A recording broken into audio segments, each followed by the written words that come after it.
Bismillahirrahmanirrahim. Assalamualaikum warahmatullahi wabarakatuh. Perkenalkan, nama saya Ahmad Abal Paki. Saya dari HTNC semester 3. NIM saya 201120112. Di sini saya akan menjawab UAS hukum pidana, yaitu nomor 1, nomor 2, nomor 3, nomor 4, sama nomor 6. Di sini saya akan menjawab pertanyaan yang nomor 1, yaitu tentang hukum pidana material. Aturan hukum yang memuat tindakan pidana, di mana yang memuat tindakan pidana, di mana di sini termuat rumusan perbuatan pidana dan membuat syarat dan aturan untuk pelaku pidana.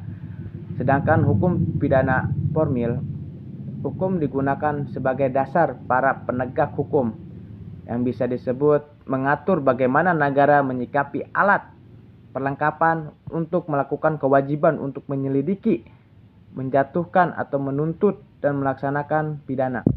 Ini hukum pidana umum. Hukum pidana umum yang bisa didasarkan hukumnya KUHP. Pidana khusus yaitu yang didasarkan dengan tindak yang hukum yang tidak termuat dalam KUHP dan termuat di dalam Undang-Undang Dasar. Yang B yaitu tujuan melindungi kesejahteraan masyarakat atau hidup damai, aman, dan sejahtera. Saya jawab nomor 2. Asas legalitas. Tidak ada hukuman kalau tak ada ketentuan undang-undang. Kalau di dalam kurung nula poena sine legal. Yang kedua, tidak ada hukuman kalau tak ada perbuatan pidana. Nula poena sine crime. Tidak ada perbuatan pidana kalau tidak ada hukuman yang berdasarkan undang-undang nolume crimen sen fue legal. Yang ketiga, asas legalitas. Asas teritorial atau awal wilayah atas teritorial ini mengajarkan bahwa hukum pidana suatu negara berlaku di wilayah negara itu sendiri. Asas terbuat merupakan asas pokok dan telah dianggap sebagai asas yang paling tua karena dilandaskan pada kedaulatan negara. 2. Asas personalitas atau asas nasionalitas aktif. Asas personalitas bertumpu pada kewarganegaraan pelaku tindak pidana, yang artinya hukum pidana suatu negara mengikuti kemanapun warga negaranya. Dengan demikian, hukum pidana Indonesia akan selalu mengikuti warga negara Indonesia kemanapun ia berada. Yang ketiga, asas perlindungan atau asas nasional pasif. Asas perlindungan menentukan bahwa hukum pidana suatu negara berlaku pada perlakuan perbuatan-perbuatan yang dilakukan di luar negeri jika perbuatan tersebut melanggar kepentingan negara yang bersangkutan. Yang ketiga, asas universal. Asas ini diberlakukan demi menjaga kepentingan atau dunia atau internasional, yaitu hukuman pidana sesuai negara dapat diberlakukan terhadap warga negara atau bukan di wilayah negaranya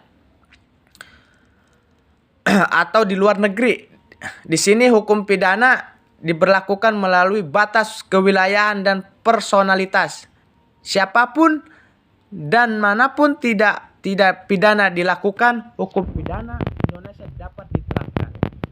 Nomor 4. Pertanggungjawaban pidana adalah manusia bertanggung jawab atas akibat dari perbuatan yang telah dilakukan. Unsur perbuatan yang dilarang. 2. Dikerjakan dengan kemauan sendiri. 3. Pelaku mengetahui akibat perbuatannya. Nomor 6 itu pasal 53 Undang-Undang Dasar Hukum Pidana, unsur percobaan. 1. Adanya niat untuk berbuat kejahatan. Itu 2. Orang sudah memulai berbuat kesejahteraan itu. 3. Berbuat kejahatan itu tidak jadi sampai selesai. Oleh karena terhalang oleh sebab-sebab yang timbul kemudian tidak terletak dalam kemampuan penjahatan itu sendiri. Contoh percobaan untuk mencuri. Pertanggungjawaban pidana percobaan dilihat dari unsur 2 percobaan. 1. Niat. Baru niat saja dan keburu ketahuan atau niatnya berubah pikiran, maka percobaan tidak dapat dihukum. Yang kedua, jika orang sudah berbuat kejahatan, niat mencuri motor dan sudah memindahkan posisi motornya, namun ketahuan oleh warga, maka bisa dijatuhkan hukuman. Yang ketiga, perbuatan kejahatan yang tidak sampai selesai bukan karena kemauan warga, bukan karena kemauan si penjahat. Misalnya dia mencuri, sudah membawa barangnya dan di tengah jalan ketahuan, ketangkap polisi, maka itu bisa dijatuhkan hukuman. Sekian dari saya. Wassalamualaikum warahmatullahi wabarakatuh. Sampurasun.